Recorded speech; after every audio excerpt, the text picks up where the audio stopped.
la loi en Alberta sur la loi sur la souveraineté. Qu'est-ce que vous en pensez? Est-ce que vous avez l'intention de contester cette loi? Bien, on a l'intention de le lire, de l'étudier, c'est sûr. J'ai déjà eu un avis juridique préliminaire ce matin. Nous n'allons pas passer énormément de temps sur des questions théoriques à chercher des chicanes avec le gouvernement de l'Alberta, c'est sûr. On veut travailler avec le gouvernement de l'Alberta. J'ai eu le ministre, le vice-premier ministre et le ministre de l'Infrastructure. Imaginez-vous à Bouctouche, en Acadie, au Nouveau-Brunswick, il y a quelques semaines, pour parler des projets d'infrastructure. Alors, nous autres, on va focuser sur ces questions-là. On va laisser la politique provinciale au gouvernement provincial. J'ai encore deux questions. Qu'est-ce que dit votre avis juridique à ce sujet? Bien, vous savez très bien, Madeleine, tous les avis juridiques commencent en haut en disant que c'est un secret avocat-conseil. Alors, sûrement, on ne va pas les discuter. À propos de la langue de travail, on voit un lent déclin de l'utilisation du français au Québec en langue de travail. Est-ce que ce serait l'occasion, à votre avis, de donner le plein pouvoir au Québec pour légiférer là-dessus? Comme vous savez, nous avons devant le Parlement présentement la plus importante modernisation de la loi sur les langues officielles depuis plus que 50 ans. Je crois que, moi j'ai 54 ans, je crois que ça dépasse, c'est 52 ans on me dit. Alors moi j'avais 2 ans la dernière fois qu'un projet de loi comme ça a été débattu. Je ne me rappelle pas très bien de ces discussions à ce moment-là. Alors pour nous c'est très important. Nous croyons, nous acceptons l'obligation et avec un dévouement important de protéger le français partout au Canada, et au Québec c'est sûr, à Montréal.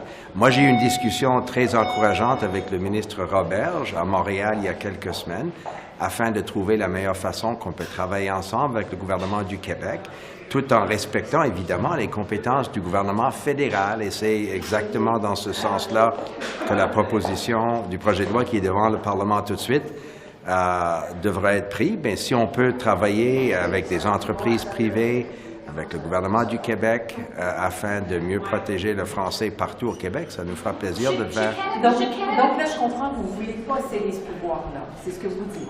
On veut occuper pleinement la juridiction fédérale, mais on veut le faire évidemment en collaboration parce qu'on partage beaucoup les mêmes objectifs que le gouvernement du Québec et que la société civile au Québec. Alors, si on peut travailler d'une façon constructive avec le gouvernement de M. Legault afin de protéger le français sur le territoire du Québec, mais on le fera.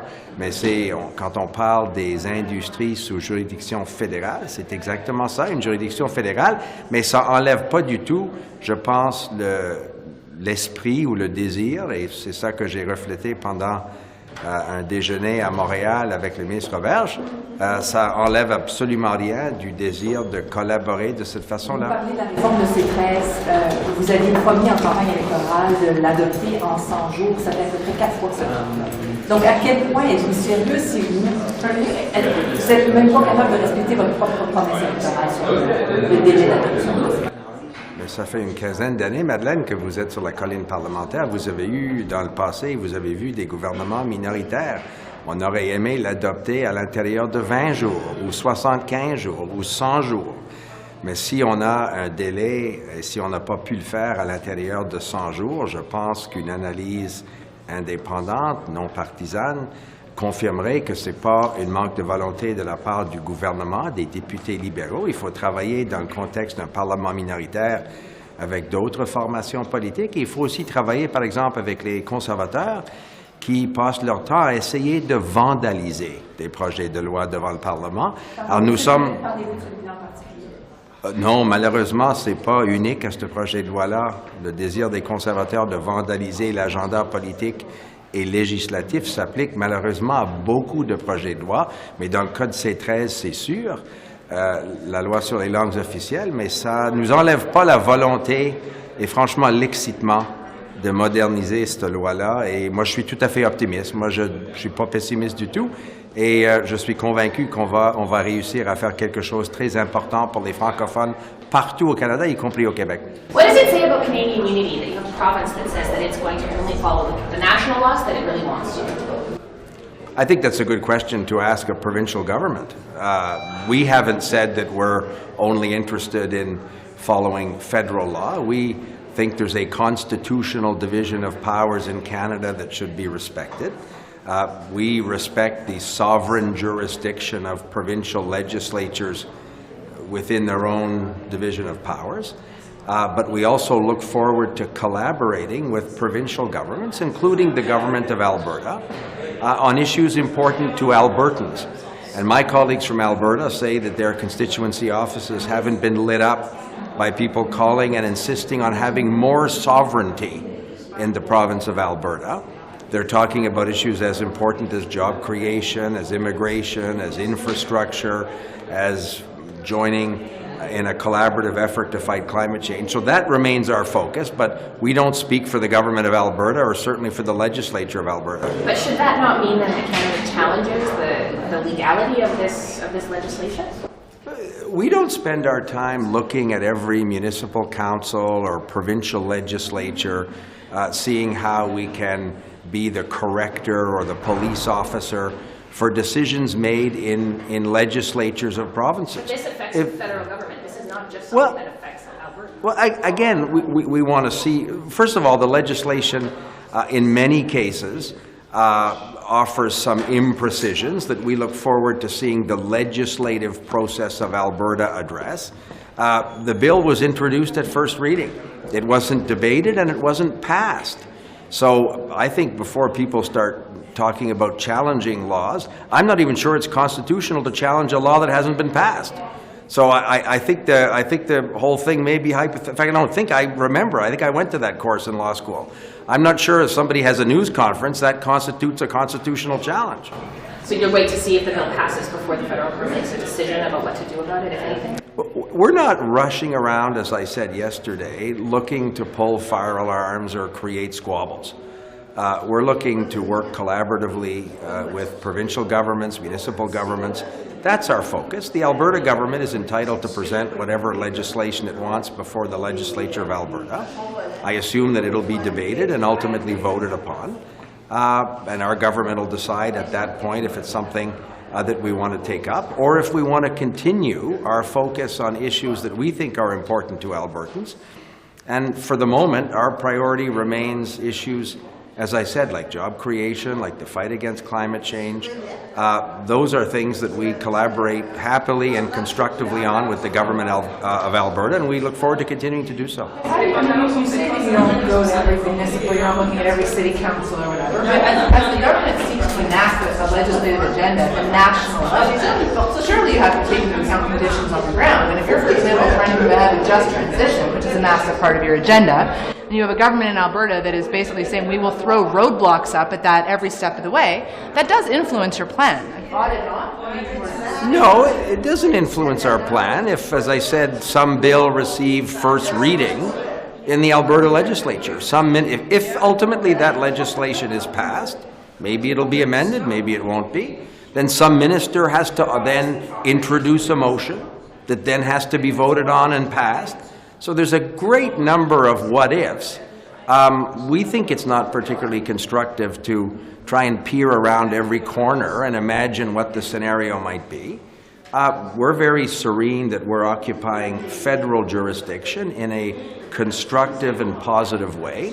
We'll continue to do that, and we'll let others answer for the fire alarms that they're looking for. Does the federal government think that this law is actually constitutional? I'm sorry, you're calling. Do you think that this law is constitutional as written? Again, I mentioned to your colleague in French, we look at the constitutionality in a thoughtful and measured way. We haven't come to any conclusions about that, and others may also have views on that and may, for their own reasons, decide to go before the courts. People are always free to advance a constitutional argument before the court of competent jurisdiction. And notice I said that's a court of competent jurisdiction. The constitutionality of various measures are not typically determined by provincial legislatures. They're determined by constitutionally empowered courts, and that remains our priority. Pardon, madame?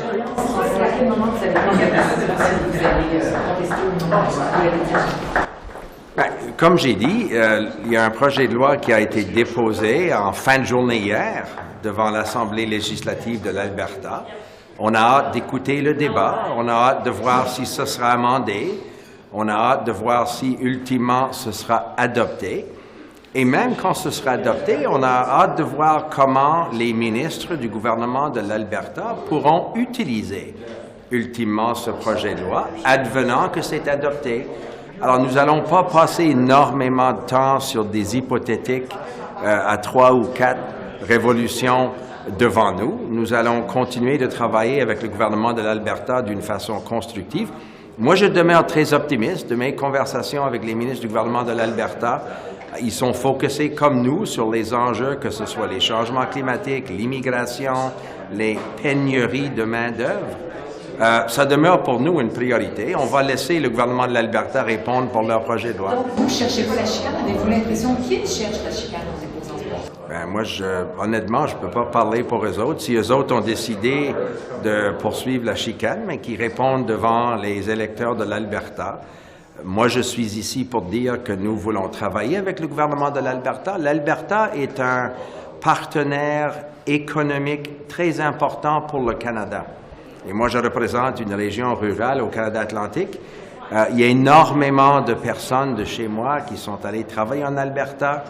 Il y a des communautés entières d'Acadiennes et Acadiens qui se sont installés en Alberta, qui travaillent des fois en Alberta, qui reviennent au Nouveau-Brunswick. Alors, l'importance de l'économie albertaine pour le Canada ne devra pas être sous-estimée. C'est un partenaire important dans notre fédération. Et nous cherchons à travailler d'une façon collaborative et c'est ça que nous avons fait à date. Merci beaucoup. Thank you. Mr. Fraser, the Alberta Sovereignty Act, what do you make of it? Look, our job is to work with our provincial partners. I'm actually going to be leaving for Alberta this afternoon to advance a handful of immigration policies that I think are going to help combat the labour shortage and contribute to our economy. I think it's important that at the federal level we always seek for opportunities to collaborate to serve our shared constituents, Canadians, regardless of which province they call home. Are you going to make it harder, though, sir? Are you concerned about this legislation? Look, I've got enough things to be concerned about within my own purview. I'm going to look for opportunities to continue to partner with the provinces on matters touching on areas of shared jurisdiction, including immigration. We've made some commitments to the different provinces to increase the numbers in the allocations for the provincial nominee program. We're trying to streamline the process so we can allow people to arrive here more quickly to make a positive contribution to Canada. I'm going to let provincial governments deal with things within provincial jurisdiction and focus on my own job, which is to advance the well-being of Canadians. Mais d'un point de vue légal, est-ce que ça tient la route, d'après vous, cette loi? C'est possible pour répéter plus long, mais l'oreille est plus longue. No problem. From a legal standpoint, does it hold the water? Look, I'll leave that for lawyers to argue about. I once practiced as a lawyer in Alberta for about 5 years, but that's an issue for those interested in making challenges to sort out before the courts. And I trust the institutions across this country. As an officer of the court, I hold deep respect for them. And if that's something that people would like to challenge, I'm just glad we have the institutions in place to make an independent decision. Last question. Amend existing legislation, including immigration legislation. Sorry, could you repeat that? Do you think the cabinet in Alberta should be able to amend existing legislation, including legislation affecting immigration? Look, I think it's really important when we develop laws that we follow the legislative process.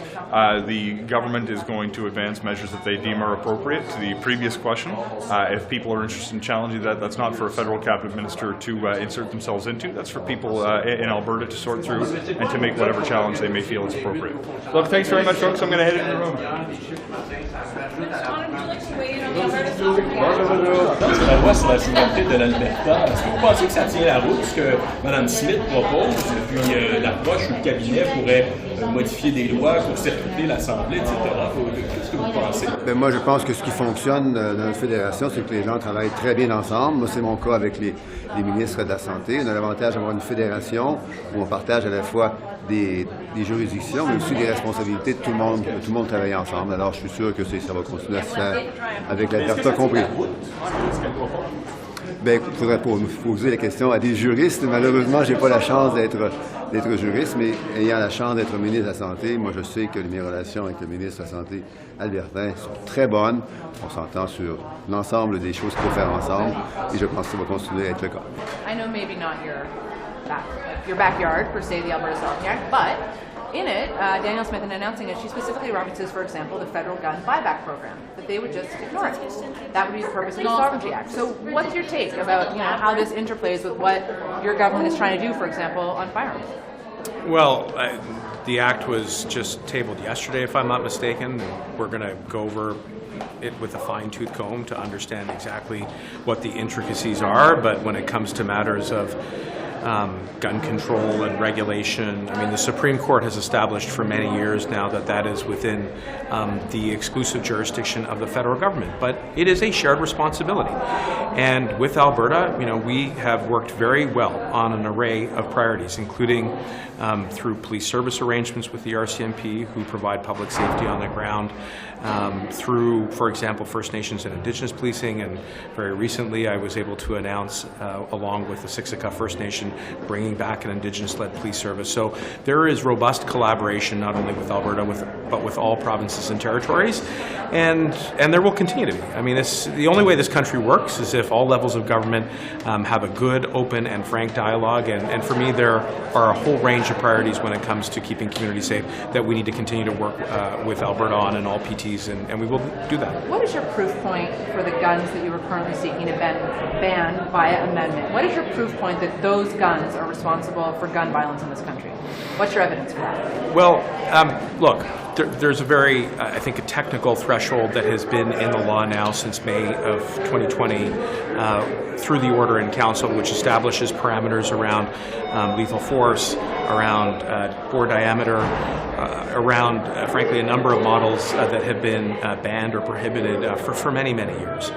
And we obviously rely on the advice of not only law enforcement, but others to inform what those parameters are.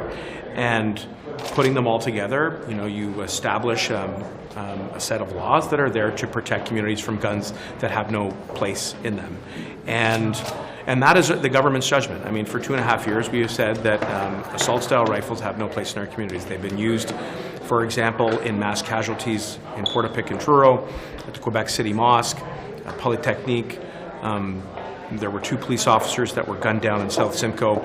Those are the types of guns that we don't believe have any place in our communities because they're too dangerous. They were designed to exert the greatest amount of lethal force in the shortest period of time. So that having been said, we also recognize that that law-abiding gun owners place a premium on safety, and that it is important that we have respect for traditions around hunting, around collecting, around responsible recreational shooting, and that is precisely why I have said all along we're going to work with all parliamentarians to make sure that we get this policy right. But that is how we arrived at the threshold, is by listening to people who have a tremendous amount of expertise in this area. Monsieur Mendicino, est-ce que vous êtes inquiet que la loi sur la souveraineté en Alberta, ou le projet de loi, menace votre agenda de contrôle des armes à feu si l'Alberta refuse de vous aider? Mais comme mon honorable collègue, le ministre LeBlanc, a dit, et aussi le Premier ministre, de le côté du gouvernement fédéral, nous cherchons des areas, des priorités pour collaborer avec Alberta. Dans mon dossier, il y a plein d'exemples où Alberta et le gouvernement fédéral travaillent ensemble. Par exemple, sur le dossier des services policiers pour les Autochtones. Il y a un mois, où on avait annoncé avec la Siksika Première Nation une initiative pour lancer un nouveau service policier qui est géré par la communauté là. Il y a des autres exemples de collaboration entre... J'aimerais surtout insister sur les endroits où ils ne veulent pas collaborer avec vous. Est-ce que ça menace votre agenda sur le contrôle des armes à feu? Non, pas du tout, parce qu'on va continuer de collaborer sur mon dossier de sécurité publique avec des ressources. Il y a des ententes entre Canada et Alberta pour livrer des ressources, des personnes, des autres outils pour garder la sécurité publique sur les routes. Donc, on va continuer de collaborer. Are you concerned at all about the implications of this act, the Sovereignty Act, and Alberta's relationship with the RCMP, a federal police force. Are you concerned how that's going to play out? Well, again, as I said, the act was just tabled yesterday, and we're going to look at it very carefully and understand exactly what the intent is. I'm somewhat reassured by Premier Danielle Smith's comments that obviously she sees this act functioning within a united Canada. And, you know, brass tacks, I think, for all of us is that in order for the country to work, there needs to be collaboration, and that includes on matters that relate to public safety, where I would point out there has been robust collaboration with Alberta, including in the First Nations and Indigenous policing space. When she talks about overbroad, overreaching legislation, one of the things she signals out is your firearms legislation. Don't you have a concern about that? Well, I think it's been established very clearly for more than 20 years now by the Supreme Court of Canada that when it comes to laws that pertain to firearms regulation, that falls squarely within the exclusive jurisdiction of the federal government to set policy. But having said that, it does require us to work together, and I would point out that through police service agreements, through other federal initiatives, we support the Alberta government in ensuring public safety on the ground, and we will continue to do that. Is the government simply helping? What would you say to your constituents about what the Alberta Sovereignty Act means for Canadian unity? Worried? I think that the state of the Canadian Federation is incredibly strong. Canadians have a deep and abiding faith that this nation is one that's not only one of the greatest in the world, but one that where we take care of each other. And I understand that we always have nervousness about, particularly in these times, which are so challenging. But we get through these things together, and we're better off for being together. But this isn't business as usual, right? Like this is unprecedented. I mean, you're making it sound like, hey, we're going to find a way to work this out. Doesn't this cause concern? Look, every day I wake up, and lots of things cause me concern. But I can tell you that this country has always held together, and that we've gotten through many difficult things in the past, and we will get through this. And I think Albertans are as committed to the idea as Canada as anybody in any other province. In a parliamentary system, should a cabinet be able to amend legislation that the legislature has passed unilaterally, including retroactively? Well, look, I can tell you, I can tell you what we do here. We know what we do here. Right. It's appropriate to do that in Alberta. I think that, look, we have a division of powers for a very distinct reason. Other governments have to answer and be responsible and accountable for their actions, as we are accountable and responsible for ours. Could there be a legal challenge from the federal government on this? That's not for me to say at this time. Thanks. Well, I will just say, I think we have a lot of work to do with engaging with Canadians from coast to coast to go. It's been a priority for us, and we're going to continue to do just that. Are you concerned about the act, though, and how that might affect your ability to engage with Canadians from coast to coast to coast? Well, I will just say, I guess in my role as a Minister of Seniors, I engage with seniors from coast to coast to coast. It has been a priority for us. We're going to continue to work with provinces and territories to make sure we do just that. Thank you for your time. You see it as an overreach, or you see it as a province defending itself? How do you view it? Oh, I think it's certainly an overreach. I mean, it's up to the courts to determine if a law violates the Constitution or exceeds federal powers. It's not up to another provincial legislature to make that determination. I mean, I think it's a very dangerous use of a violation of the separation of powers doctrine. So should we go to Quebec? Right? Sorry? They keep making the comparison to Quebec. They keep saying, this government keeps saying, listen, we just want what Quebec wants. They're adopting some of the language, and I wonder what you make of that. Well, I think starting from the perspective that I grew up in Montreal, that is bereft of head offices and hundreds of thousands of people that moved to Toronto because of the threat of sovereignty, I think any Canadian province should be wary of using that comparison. I think businesses want stability. I think people want stability. And I don't think the Sovereignty Act, even if it's called the Sovereignty Act in the United Canada, offers stability. It's something, again, where they wouldn't want the federal government to make determinations that provincial law shouldn't apply because we believe it exceeds their constitutional competence. What you need to do is you refer it to a court, and the court makes that determination, not elected officials in another level of jurisdiction. Vous êtes un avocat, vous parlez de cours. Est-ce que le gouvernement fédéral devrait s'adresser aux tribunaux pour tester la validité de ça? C'est une bonne question. J'imagine que le département de justice va regarder la question. Mais à la fin du jour, avant que la loi sera adoptée par l'Assemblée législative d'Alberta, il n'y a rien à faire. On doit regarder qu'est-ce qui sera adopté, si ce sera adopté, et qu'est-ce qui seraient les provisions de la loi à la fin. Mais croyez-vous que ça apporterait de la clarté de s'adresser à un tribunal? Ça dépend. Si la loi excède la compétence du province, ça c'est une option pour le gouvernement fédéral et pour les citoyens. Et je crois que c'est très important qu'on fie sur les cours pour déterminer l'invalidité ou l'inconstitutionnalité des lois, pas des autres élus à des différents niveaux fédéral ou provincial. Pourquoi c'est une dérive, d'après vous, du point de vue légal, cette loi-là? Parce que la loi donne, tel que proposé, tel que je comprends que c'est proposé, ça donne à les membres de l'Assemblée législative d'Alberta la chance d'adopter une motion. Et là, au cabinet, encore pas les élus de toute la législature, mais le cabinet, de déterminer la non-applicabilité d'une loi fédérale. Ça, c'est vraiment une décision pour le cours. Ce n'est pas aux autres élus, à un autre niveau, de déterminer juridiquement si une loi passe la validité constitutionnelle. C'est vraiment pour les cours. Et je crois que c'est très dangereux qu'on mêle les rôles des élus et des cours. I wonder if you could just weigh in on that, because I think, there's the legal side of this, but the political side of it is very complicated as well, right? And we have officials from the federal government saying, well, listen, we want to work with Alberta. But at what point does the federal government have to stop saying we don't want to fight and say, maybe this is our fight? Look, I think we, of course, want to work with Alberta, we want to work with Quebec, and we want to work with every province. And I'm just a simple MP. But I believe that Canada is more than the sum of its parts. I believe that there is a role for the federal government to make sure that the Constitution of Canada is upheld. That's why I've taken such a strong stand against Bill 21 and Bill 96 in my home province. And I would take the same stand against the Alberta Sovereignty Act. I don't think that this is appropriate for a province to determine whether or not a federal law exceeds its constitutionality. That is for a court. And I feel strongly about that, the same way I feel strongly about the preemptive use of the notwithstanding clause, which I also feel is unconstitutional. What does this mean for the federal government's agenda? Does it have the potential to frustrate? I don't think so. I don't think it has anything to do with the government's agenda. I just think it's... Legislative agenda. Right, I don't think it does, because again, in the end result, if Alberta eventually adopts this bill, we'll have to see how they use it. I think it's more a question of how Canadians see their country.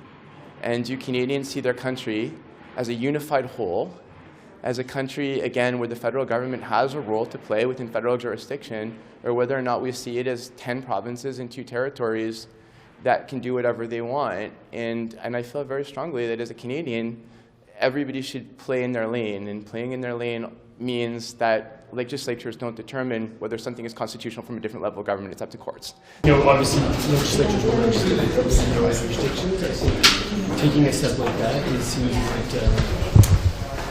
perhaps unnecessary, even from the perspective of sort of legal scholars in Alberta, because there are mechanisms for challenging constitutionality or actions of any government, right? We saw the Alberta government do that with respect to the carbon price, and they proceeded to the Supreme Court. They lost at the Supreme Court. There are mechanisms in place for asserting jurisdiction, and I think those mechanisms should be used. But I think for some people it's going to seem abstract. I just wonder if you're worried about where this goes. I mean, you understand the law better than the average bear. Well, thank you again, Catherine. I think, let's just say I find myself rarely in complete uniformity with the actions of Jason Kennedy, who resigned from the legislature yesterday. Right? It's rare that I find myself in that much consistency. What's the unity? Just spell it out. Well, in terms of what the position he's taken, that this wasn't a good idea during the leadership race, and I don't think it was a good idea now. Thanks very much, Catherine. What makes it a little weird the government's latest effort to ban so many more weapons? There seem to be concerns among rural constituents, folks in ridings such as yours, that this is a ban that goes well beyond the idea of public safety and takes away guns from hunters and people who've owned them for decades and used them legally. That's not the messaging we're getting. We're getting that we're banning handguns. We'll have a discussion on that later on today, but I have nothing to add more than what we're trying to do is make communities more safe. Okay, but the amendments going before the bill, I mean, these are not handguns. These are lots of different kinds of hunting rifles. They're not semi-automatics. They require manual reload. Like, this is far broader than a handgun ban. All I can say is that what we've been told right now, that we're looking at making sure that our communities are safer by banning handguns. We don't want to turn into something like the United States that is seeing shootings all the time. We want to try to keep our country safe, and I'm supportive of my government's direction in keeping our communities safe. Do you have concerns about overreach, though, sir? I have concerns about keeping our communities safe. That's going to be my first and foremost concern. Le fait que la langue de travail, le français, soit en recul au Québec, selon beaucoup de dernières données de Statistique Canada, ça vous fait dire quoi? La première d'abord, j'aimerais vous dire que je suis surprise. Si on regarde les statistiques qui ont été publiées, on voit qu'il y a un déclin du français avec la langue de travail au Québec, mais aussi partout au Canada. Et puis, encore une fois, ça nous démontre encore une fois l'importance de s'assurer qu'on va aller de l'avant avec un projet de loi qui est ambitieux, et spécialement avec la langue de travail, la nouvelle loi. On veut s'assurer que pour les employés qui travaillent pour les entreprises privées de compétences fédérales, qui vont avoir le choix de travailler en français, mais au Québec, mais aussi dans les régions à forte présence francophone à l'extérieur du Québec, comme par chez nous au Nouveau-Brunswick.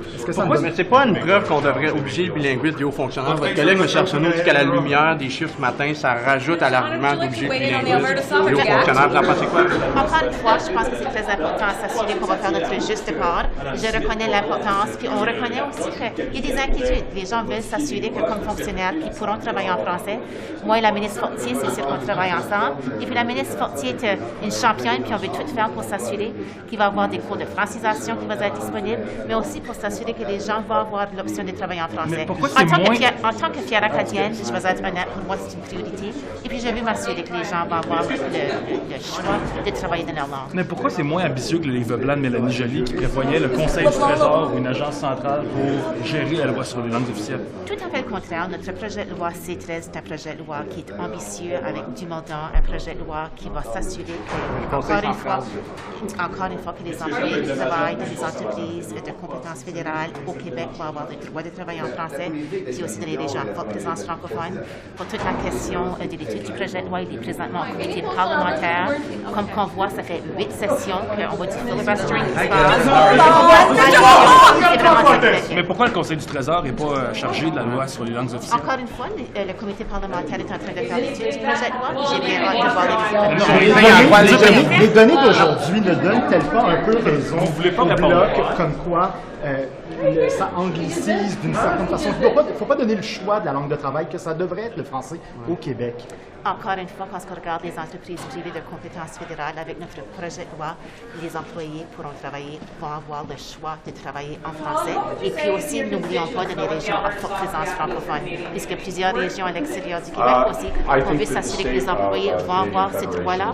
Et puis pour moi, c'est une des priorités que je vais voir. Le passage du projet de loi C13, c'est une priorité absolue, puis on veut le voir dans les bibliothèques. Pour les écoles d'immersion, Vous ne voulez pas répondre sur le Conseil du Trésor. J'aimerais vous entendre sur ces nouvelles données de recensement qui sont disponibles pour les ayants droit francophones, à l'éducation francophone, l'éducation anglophone. Le recensement nous donne des données maintenant, c'est une de vos promesses électorales. Qu'est-ce que ça va changer pour des communautés comme la vôtre, des francophones, à connaissance? Bien, ce que ça va changer, c'est qu'on a des chiffres précis, des chiffres qui sont, disons, Statistique Canada, c'est quand même de la science, c'est quand même des chiffres précis, donc ça va peut-être donner les élans que ça prend nécessaire pour que les communautés puissent encore mieux faire valoir leurs besoins d'école secondaire, par exemple, d'institutions d'éducation, sans avoir à aller lutter des dizaines d'années pour pouvoir faire valoir que le nombre le justifie. C'est surtout ça qui est, je pense, qui est le nerf ou l'importance, on veut, de ces données-là. Donc, on sait que dans la province, il y a des débats de la francophonie, etc. Est-ce que vous pensez que ça donne des outils, des armes peut-être aux organisations? Mais certainement, ça va enlever surtout beaucoup de barrières à ceux qui luttent pour avoir des institutions d'éducation. Parce qu'avant, il fallait démontrer, se battre pour avoir démontré que le nombre le justifiait, alors que là, les chiffres sont précis. Par quartier, par région d'une ville, par exemple. Donc, moi, je trouve que c'est de bon augure. Vraiment, c'est... Un enfant sur 10 au Canada est éligible à l'éducation française. C'est sûr que dit comme ça, c'est absolument... Je vous dirais que non. Je vous dirais par réflexe absolument non. C'est pas acceptable, mais il faut voir comment ça se situe dans les régions par rapport à... Si on est dans une région comme homogène, comme le Montérégie, au Nouveau-Brunswick, on a une population de à peu près 30 % de francophones. Où moi j'habite, c'est homogène francophone à 84 %. Donc c'est facile de dire il y a des écoles françaises là, mais peut-être dans une région plus éloignée, où il y a beaucoup moins de francophones, plus éparpillés. Il y a des provinces où les francophones, les communautés sont très éparpillées, c'est plus difficile.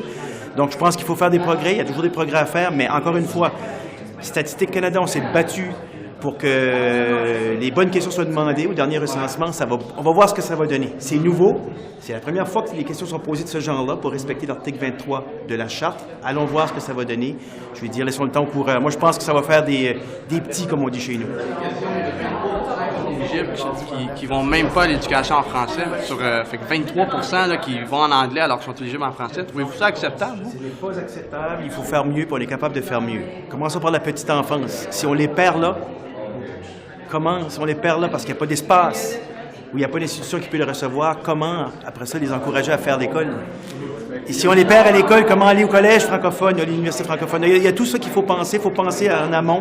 Donc moi, je suis confortable de dire qu'avec Statistique Canada, ça va rendre les choses plus faciles pour les combats que certaines communautés mènent pour avoir leurs institutions d'éducation en français. Commençons par voir comment ça va se concrétiser dans l'avenir. Sur la langue de travail, ça démontre, par exemple, chez vous, au Nouveau-Brunswick, ça baisse l'utilisation du français. Est-ce que c'est pas le temps, vous-même, vous aviez dit que ce serait le temps d'imposer aux dirigeants d'avoir le bilinguisme obligatoire.